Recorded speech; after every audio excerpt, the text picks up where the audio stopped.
Hello students, in my previous lecture I told you regarding importance of agriculture, features of Indian agriculture and problems facing our farmers and Indian agriculture. ये topic मैंने आप लोगों को करवाया था, ठीक है, because this chapter number 3 of Indian economy is related to features problems and policies of agriculture. तो बेटे देखो, Indian agriculture as we know is our basic occupation. तो डेफिनेटली इसका इम्प्रूव्ड होना, इसका वेल डेवलप्ड होना बहुत इंपॉर्टेंट है, बहुत ही ज़रूरी है. बट प्रॉब्लम यही है कि Indian agriculture is not well developed as in the other countries is. तो यहाँ पे बेटे हम लोगों ने सॉल्व करनी है प्रॉब्लम, क्योंकि एग्रीकल्चर में प्रॉब्लम यही है कि सबसे बड़ी प्रॉब्लम तो यही है कि it is totally based on nature. यहाँ पे जो फार्मर्स हैं they are having small holdings, उनके पास खेत, बड़े बड़े खेत नहीं हैं, ठीक है, जिसके ऊपर वो मॉडर्न टेक्निक्स यूटिलाइज कर सकें. So there are the so many problems which are faced by our Indian farmers. To solve these problems we are having agrarian reforms. Indian agriculture faces host of the problems, ठीक है, and these problems are continuously faced by from last many years, है ना. So that is why agriculture is backward as well as stagnant, जिसमें को भी मतलब कि improvement बहुत कम हो रही है, ठीक है. तो इन प्रॉब्लम्स को सॉल्व करने के लिए we are having agrarian reforms. Agrarian reforms are those reforms which are related to how we can improve our Indian agriculture. ताकि सारी एग्रीकल्चर से रिलेटेड जितनी भी प्रॉब्लम्स हैं वो सारी टैकल हो सकें, ठीक है. Government has taken a series of steps. काफ़ी सारे स्टेप्स, ये नहीं कि हम कह दें कि गवर्नमेंट ने इसको इग्नोर किया हुआ. No, so many steps are taken by government from last many years. Government is putting the efforts to improve our Indian agriculture which is a basic occupation. So it should be well developed and well improved. For this purpose we have used, government has used technical reforms as well as institutional reforms and general reforms. These are the three types of the reforms which we are using to improve our Indian agriculture. In them, the very first is technical reforms. Technical reforms are related to technical improvement, which tells us how we can improve our Indian agriculture by using the modern ways of production, ठीक है. Government ने upgrade करने की कोशिश की है हमारी Indian technology को by the very first is use of HYV seeds, high yielding variety seeds. These seeds are very important for the improvement of Indian agriculture, क्योंकि earlier the farmer were using the simple way, simple seeds, but अब जो है हमारी जो मतलब कि agricultural university है या बहुत से वैसे भी बड़े इससे रिलेटेड हमारे पास जैसे नेशनल सीड कॉरपोरेशन बन चुकी है. यहाँ पे हमारे सीड्स को पहले वेल प्रिपेयर तैयार किया जाता है, उसको इम्प्रूव किया जाता है ताकि प्रोडक्शन जो है वो ज़्यादा से ज़्यादा अच्छी हो सके, ठीक है. तो for to increase the crop productivity there is the need of use of HYV seeds. Second is use of chemical fertilizers. देखो, without chemical fertilizers agriculture is totally impossible, क्योंकि आजकल बड़े वैसे भी अगर देखा जाए लास्ट कितने सालों से हमारी इंडियन लैंड जो है उसके ऊपर फर्टिलाइजर्स डाली जा रही हैं, ठीक है. तो इस टाइम पे जो हमारी लैंड है वो फर्टिलाइजर्स की, केमिकल फर्टिलाइजर्स की यूज हो चुकी है. It is very tough for us to use organic fertilisers on this type of the land, क्योंकि उसके लिए भी हमें काफ़ी वेट करना पड़ेगा. अगर हम ऑर्गेनिक फार्मिंग्स करना चाहते हैं तो हमें केमिकल फर्टिलाइजर्स की जो लैंड को हैबिट बन चुकी है उसे ख़त्म करने के लिए भी हमें बहुत सारी स्ट्रगल करनी पड़ेगी. बट फिलहाल हम यहाँ पे बात कर रहे हैं इंडियन एग्रीकल्चर अप टू मतलब कि 1990 तक या उसके बाद अप टू 2015-16, इनमें बहुत फ़र्क है बेटे, क्योंकि हमारी इंडियन इकोनॉमी जो है ना, इंडियन इकोनॉमिक्स जो है वो 3 पार्ट्स में डिवाइडेड है. One part is from 1947 to 1990, other part is from 1990 to 2002, and the rest of the part is up to अब तक लगा लो या किसी भी. ठीक है, तो यहाँ पे जो चेंजेस आ रही हैं, टाइम टू टाइम चेंजेस आ रही हैं. इंडियन एग्रीकल्चर में भी टाइम टू टाइम चेंजेस आ रही हैं. जैसे आजकल जो है we are giving the more importance to organic farming instead of our chemical fertilizer से related agriculture. So technical reforms में भी बहुत सारे रिफॉर्म्स बार बार आ रहे हैं, टाइम टू टाइम चेंजेस आ रही हैं. बट अगर हम पिछले टाइम की बात करें तो उस टाइम पे केमिकल फर्टिलाइजर्स को बहुत ज़्यादा इम्पॉर्टेंस दी गई थी, because with the use of chemical fertilisers we can improve the output. Use of insecticide and pesticide, ठीक है, फॉर क्रॉप प्रोटेक्शन. देखो प्रोडक्शन हो रही है, अच्छी प्रोडक्शन हो रही है due to chemical fertilisers, but there are so many problems related to insecticides and insects जो हैं बहुत ज़्यादा बड़े नुकसान करते हैं. उन इंसेक्ट्स से बचने के लिए there is the need of pesticides so that we can protect our plants. हमें देखो कभी किसी तरह की कोई प्रॉब्लम आ जाती है जिसकी वजह से हमारी फसल जो है वो बर्बाद हो जाती है. ठीक है, तो इनको बचाने के लिए, फसलों को प्रोटेक्ट करने के लिए, प्री में ही उसको प्रोटेक्ट करने के लिए, ताकि किसी किस्म की कोई डिजीज़ ना लगे, we have to use the insecticide and pesticides. और हमारी हर एक प्लानिंग में बड़े यही प्रोग्राम्स यूज़ किए जा रहे हैं कि किस तरीके से हम लोग इंटेग्रेटेड मैनेजमेंट प्रोग्राम्स जो हैं वो बना रहे हैं ताकि ये प्रॉब्लम को सॉर्ट आउट किया जा सके, पेस्टिसाइड्स वगैरह प्रॉपर तरीके से यूटिलाइज किए जा सके. The next is scientific farm management practices, जिसमें ये होता है कि selection of crops and their quality. कौन सी फसल प्रोड्यूस करनी है, कौन सी क्रॉप्स हमने प्रोड्यूस करनी है, and of which quality we have to produce. Preparation of the soil according to that crop, that quality. ठीक है, रोटेशन ऑफ क्रॉप, कैसे हम क्रॉप्स को रोटेट कर सकते हैं, किस तरह की क्रॉप के साथ कौन सी क्रॉप जो है वो प्रोड्यूस की जा सकती है. ठीक है, selection of seeds, which type of the seeds we can use, जैसे PB13 सीड्स हैं. ठीक है, वो वेल मतलब कि डिफाइन किए हुए सीड्स हैं, उनको केमिकल फर्टिलाइजर्स से या किसी भी तरीके से जो हमारी लैब्स हैं वहाँ पे टेस्ट करके तैयार किया जाता है, और उनसे 101% श्योर है कि जो हमारी आउटपुट है वो ज़्यादा से ज़्यादा अच्छी होगी. ठीक है, हमने प्रोडक्शन को स्पीड अप करना है. एग्रीकल्चरल प्रोडक्शन को स्पीड अप करने के लिए इंटेग्रेटेड रूरल डेवलपमेंट प्रोग्राम्स बनाए जा रहे हैं बेटे. ठीक है, ताकि प्रोडक्शन को ज़्यादा से ज़्यादा इम्प्रूव किया जा सके, because agriculture is basic occupation. So इसकी डेवलपमेंट जो है हमारी कंट्री के लिए बहुत ही इम्पॉर्टेंट है. 23 यूनिवर्सिटीज़ बनाई जा चुकी हैं जो कि साइंटिफिक कल्टिवेशन के लिए related, they always do the research work to how to do the scientifically cultivation, जिसमें 101% श्योर हो के हमारे पास क्रॉप्स जो है वो प्रॉपर तरीके से प्रोड्यूस होंगी ही होंगी. Next is mechanical means of cultivation. As we know farm size अब तो फार्मर्स के साथ बड़े भी हो रहे हैं बड़े. No doubt we can say that the small farmer जो होते हैं उनके पास एग्रीकल्चर मैकेनाइजेशन नहीं की जा सकती.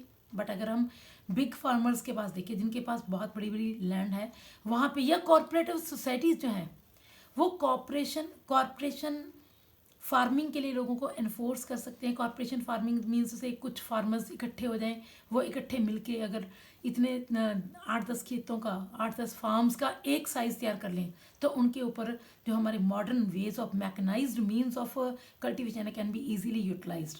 These ways are of production are very cheap ways, और इससे प्रोडक्शन जो होते हैं वो भी अच्छे तरीके से की जा सकती है.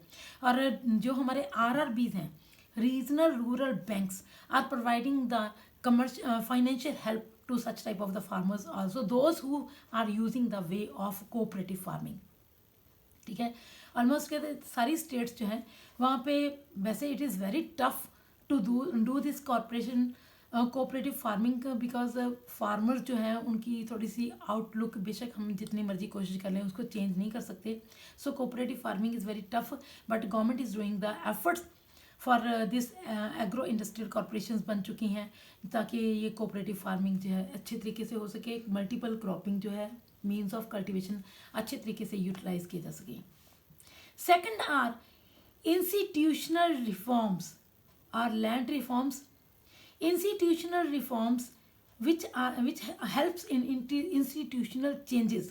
Institutional changes जैसे earlier there were जमींदार्स, ठीक है, वो जमींदार जो थे they were the maximum land was owned by these zamindars, ठीक है, तो उनको उनसे लैंड फालतू ज़मीन जो है वो खुद तो कल्टीवेशन करते नहीं थे, हमेशा हमेशा वे अपने टिलर्स को अपॉइंट करते थे, टिलर्स जो थे वो कल्टीवेशन करते थे.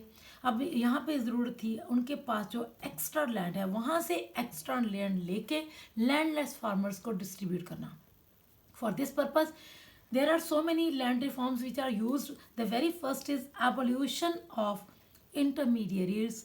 Intermediaries are money lenders, zamindars, ठीक है, जो कि ऑनरशिप राइट की वजह से फार्मर्स को एक्सप्लॉइट करते थे.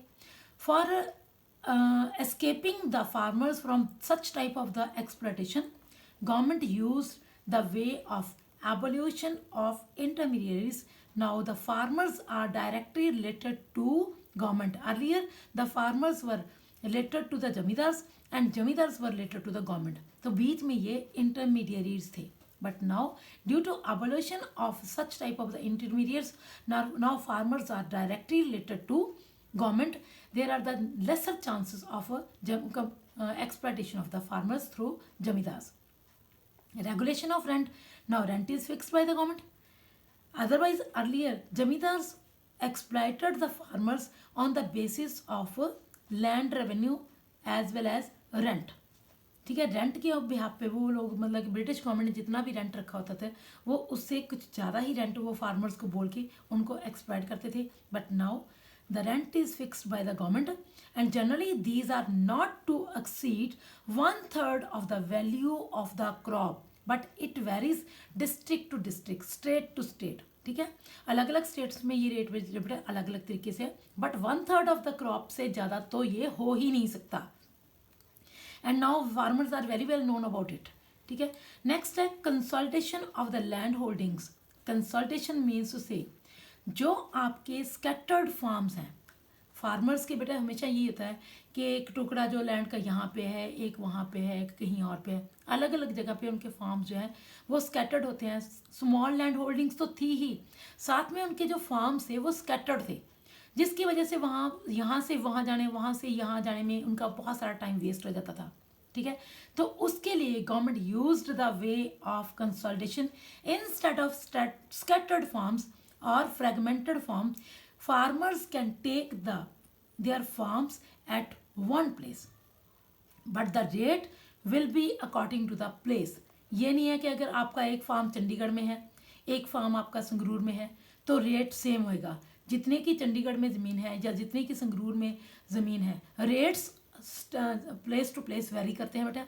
तो रेट्स अकॉर्डिंग टू दैट ही होंगे, उसी रेट के अकॉर्डिंग आपको पार्ट ऑफ लैंड मिलेगा. ये नहीं कि अगर आपका 10 हेक्टेयर का लैंड चंडीगढ़ में है और 20 हेक्टेयर का ज़मीन जो लैंड है वो संगरूर में है, अगर आप 20 का 20 वहाँ चंडीगढ़ में लेने की कोशिश करोगे तो वहाँ पे आपको ऐसा नहीं मिलेगा, क्योंकि the land in Chandigarh is costlier than other places.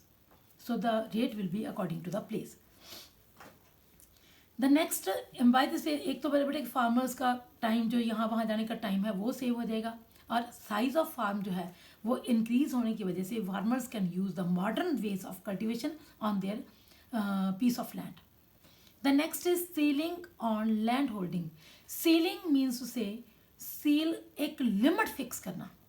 Earlier some farmers were having a large size of farms and others were having a very small farm of land, size of land. even बहुत सारे farmers तो ऐसे थे जिनके पास land थी ही नहीं, they were totally landless.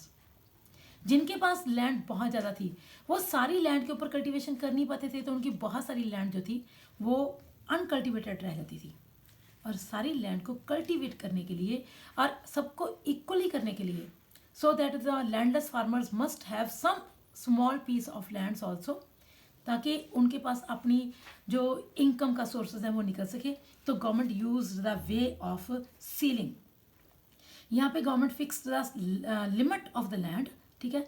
Land holding size जो है वो लिमिटेड फिक्स करने के बाद जो मैक्सिमम साइज ऑफ कल्टीवेशन के बाद जितनी ज़मीन फार्मर्स के पास ज़्यादा बचती थी उनसे वो सरप्लस लैंड लेके उसको लैंडलेस फार्मर्स में डिस्ट्रीब्यूट करने की ये गवर्नमेंट ने प्रोग्रामिंग तैयार की थी। The surplus land has been resumed by the government and redistributed among small land holders और लैंडलेस लेबरर्स।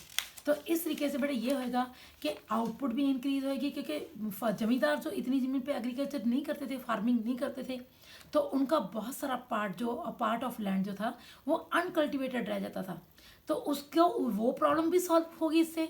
और सेकेंडली जो लैंडलेस फार्मर्स थे उनके पास अगर थोड़ी सी भी लैंड आ जाएगी बेटे, they can use that land properly, ठीक है। प्रॉपर यूज़ ऑफ लैंड के होने से प्रोडक्शन भी इंक्रीज होएगी एंड लैंडलेस फार्मर्स के पास इनकम का सोर्स भी निकल जाएगा। The next is cooperative farming. Cooperative societies बन चुकी हैं। स्मॉल लैंड होल्डर्स जो हैं वो अगर मिल जाएं आपस में, ठीक है, काफ़ी सारे छोटे छोटे फार्म्स अगर मिलके एक बड़ा साइज़ का खेत बन जाए तो इससे क्या होएगा, साइज ऑफ फार्म भी बढ़ा जाएगा, मॉडर्न वेज ऑफ आउटपुट भी यूज़ हो सकते हैं। एंड सेकेंडली इससे एक भी फ़ायदा हो गया, because with the cooperative farming there the people small farmer made their own societies that are known as the cooperative societies, and these cooperative societies increase the bargaining power of the farmers, जिससे farmers की bargaining power improve होने से now the farmers are escaped from distress sale. Earlier I told you what is the distress sale. The farmers were enforced to sell their produce to those zamindars who from whom they have taken the loan, because those zamindars enforced या money lenders enforced the farmers to sell their produce to them only, और वो उनको उनकी cell के बदले में बहुत कम पैसे देते थे, अपनी मर्जी के हिसाब से पैसे देते थे, क्योंकि उनको पता था कि फार्मर्स आर मतलब कि वो मजबूर हैं, वो बाउंड टू देम, उनको पता है कि उन्होंने अपनी जो प्रोड्यूस है वो हमें ही सेल करनी है, तो हम जिस मर्जी प्राइस पे उनको प्रोड्यूस की कीमत दे दें तो उनको हमें सेल करनी ही पड़ेगी, जिससे the farmers were exploited.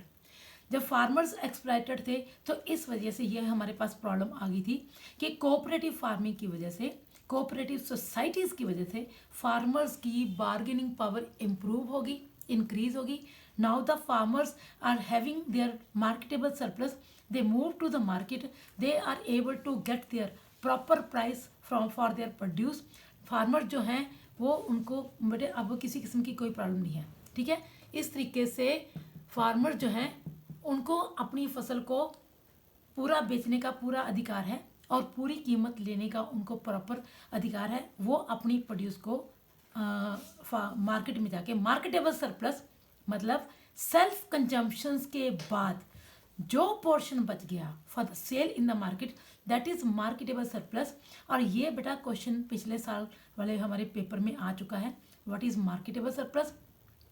After fulfilling the self-sufficiency needs, whatever the amount of output is left, that is marketable surplus, can be sold in the market to get proper price of that produce. And now the farmers are having the modern outlook, उनकी outlook जो है वो change हो चुकी है। Earlier the farmers were fatalistic, but now they are not fatalistic, they are producing more production, they are producing marketable surplus so that they can gain the profits also, ठीक है। इस तरीके से these were the institutional reforms.